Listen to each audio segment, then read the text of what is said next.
takutoshupika, takutotadza kugara. Ende kana kufamba takutotya kuti ndikafamba nhasi payanzi Mande kopa Chitatu pamwe ndiri kufa. Saizvozvi zviumira kwandikatoita panapa ndikutotya kuti Chitatu zvachadarika nhasi pamwe Chitatu chinouya ndikutofa. Nekutaura kwandazoita kuti pano paredhiyo kana kuti kutaura kwandaita pano pakuti pari kuonekwa neruzhinji rwevanhu ndokunongozonzi mangwana akafa. Ezvino zvitene vanhu vafa, dzimba hatitaure, hatichatoziva kuti dzadzingani nekuti dzinongobvira. Kutaura kudai nhasi tiri munzvimbo inonzi Bhachi, inova nzvimbo ine zvinhu zvinotyisa pamwe chete nezvinoshamisa, zvinoyera zvekare zvaunenge usingatarisire. Kutaura kudai ndichati ndikuudze zvatiunza pano, inova nyaya yekusheka kwevanhu. Wednesday, every Wednesday has been marked as a red mark. Pari kuchema vanhu vakawandisa vachiti Chitatu hotpokati Chitatu ndozuva riri kusheka vanhu. Isusu takamirirawo vaimbi vemunharaunda yedu kwaBhachi tiri under bangeti.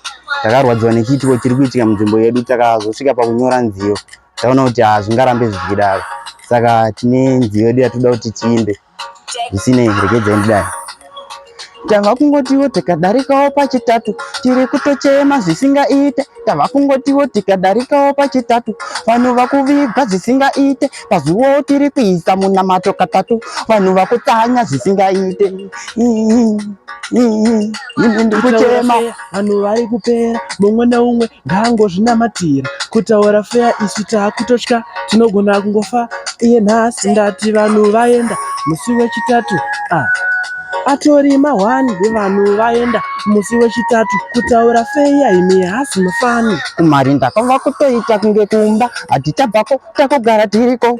Zvinhu zvatirwadza isusu ndochema bhisadzi pamatama, ini ndati ndakundikana. Salangu ndinonzi Mazuba Jeffrey, kana kuti dhamu reita vanondiziva ari kuMasowe. Ndogara munzvimbo ino yaBhachi, asi ndamatira paGoso riri pagomo pakeve parikobapo ndopane sowe redu. Zveshuwa chiitiko chikuitika muno maBhachi chinokachamadza. Vanhu vari kufa zvisina tsananguro, zviri kunzwisisika kuti zviri kufamba nenzira dzipi. Saka chiitiko chakadaro chinotyisa nekuti umwe neumwe pakugara kwaakaita ari kungorangarira chete kuti Chitatu chakasvika. Dzimwe ndini ndichafa kana kuti shamwari yangu ndichafa kana kuti mwana. Saka mumwe neumwe wese akabatira ura mumaoko. Saka chiitiko chakadai chikutityisa muno munzvimbo nenyaya yekuti hatina hedu munhu atiri kushungidza kuti uyu ndiye akuzviita, asi kuvanhu vomwe vanotoziva asi kuti vazvibudise pachena kuti uyu ndiye akuzviita, uyu ndiye akuzviita. Zvinonetsa, zvingida vanoita se vanogona kuzvizadzisa. Saka isusu magariro nemararamiro chatiri kuita munomu yakutotiremera, kusanganisira neni wacho nyangwe ndichinamata zvinotondityisa nekuti ndine vana, ndine mudzimai. Saizvozvo so uye kwamatoita muchitaura neni ndikutotya kuti vanhu akazvinzwa kuti ndini ndikutaura varenga kunotiti uyu tinofana kutonangana naye futi. Zveshuwa vanhu vari kufa Chitatu chega chega. Mafiro ari kuita vanhu vaChitatu chega chega havasi kurwara, vari kungodonha kunzi varwara. Umwe obva amwa mushonga, muchiviga umwe munhu, umwe akumwa mushonga ari kufa. Ende musi unoapa tichitoviga umwe munhu aitoti ndikuudzwa nechimwe chinhu munzeve dzangu kuti imwa mushonga. Saka takasimba kuti ukansera kuzotora munhu akamhanya naye kumaprofita kupi kuti mweya usuduke pupi paari. Saka kureva kuti panotova nechimweya chiri kutenderera munharaunda muno muchisina kumira zvakanaka. Hatisi kunzwisisa kuti usatanisi here kana kuti uroyi here. Saka takutoda vanogona kuti vakutoongororewo zvakamirira yakaita nzvimbo yedu ino kuti tijekese vanhu pachene. Aiwa, zveshuwa zvinhu zviri kutotinetsa kufa kwatiri kuitawo panapa, zvinhu zvachona zviri kutotinetsa. Kunge inini ndiri kutorwadziwa, ndakabva pakuradzika hanzvadzi yangu mai manje apa masvondo apera aita accident. Hanzvadzi yangu, ndaradzika hanzvadzi yangu musi weMande kuti ndichimukirawo kubasa, handichakwanisa kana kufamba kana kushanda handichakwanisa. Saka ndiri kutotadza kuzwa kuti zvokutoti Chitatu chikangosvika ndakutotyawo nekuti vamwe vese mashure mehanzvadzi yangu ndofunga mafawo vanhu vanokwana kuita 2. Saka zvakutondichisawo kuti negumbo rangu randinaro kuti Chitatu chikasvika handisi kurara zvakanaka, ndokungofunga kuti niniwo pamwe ndichafawo musi weChitatu. Izvozvo ndingada kutarisa ndine vana vandinawo vandiri kuchengeta, handina murume wandinaye anondibatsira kuchengeta vana. Izvozvo vana vangu vakagara, ini ndakagara handisi kuenda kubasa, vana havana chikafu chekudya. Saka ndiri kutoshaya kuti tinozvifambisa sei kuti tibatsirwe. Ini ndiri mugari weMabhachi 2024 kutanga kwa 2024 January unosvika muna March wafa vanhu 10. Uyu munhu apedzisira kufa ndibamunini wangu munin'ina wababa wangu. Kubva muna January kusvika muna March uno vanhu vega vega kufa musi wechitatu.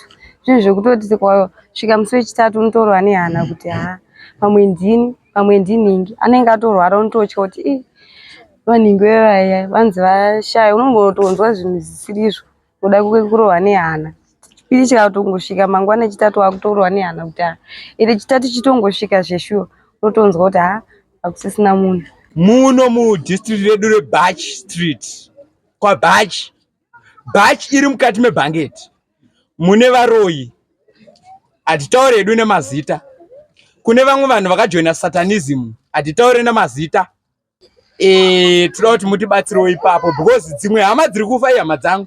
Sekuru vangu vakaenda, tete vakaenda. Izvezvi ndine hanzvadzi yangu yaida kumwa mushonga mari mwezi ranaya. Saka ndichaziva inini imi vePlatinum kuti munotibatsirawo sei zvinhu izvi munozvisa sekuru zhinji kuti mutibatsirewo because ndiriwo mumwewo mugari wevanhu vepaBhachi. Dambudziko ratasangana naro iri idambudziko rechitatu chega chega. Vanhu vakungodonha, ukangodonha wongofa zvakadaro, wonziwo wafa wadonha. Asi zvichiitika chiri chitatu chega chega. So tane vanhu vangofa zvisina tsarukano. Vanokwana kuita 10 vanhu. Isuwo titonziwo tiripo palist yachona iyoyo yekuurayiwa kwevanhu tichiprofitwa nemaprofita. Saka unongogara wakangoziva kungoti zvoni kana wangonziwo uri palist unoona chekuita. Takutongomhanya tichingoburitsa mari dzebhazi kungotsvagawo rubatsiro. Friday ni Saturday tifana kuenda makuwa. Muona makuwa Mogoda. Ifo jangu zaini. Mogoda. Kuputika kunokuchena makuwa.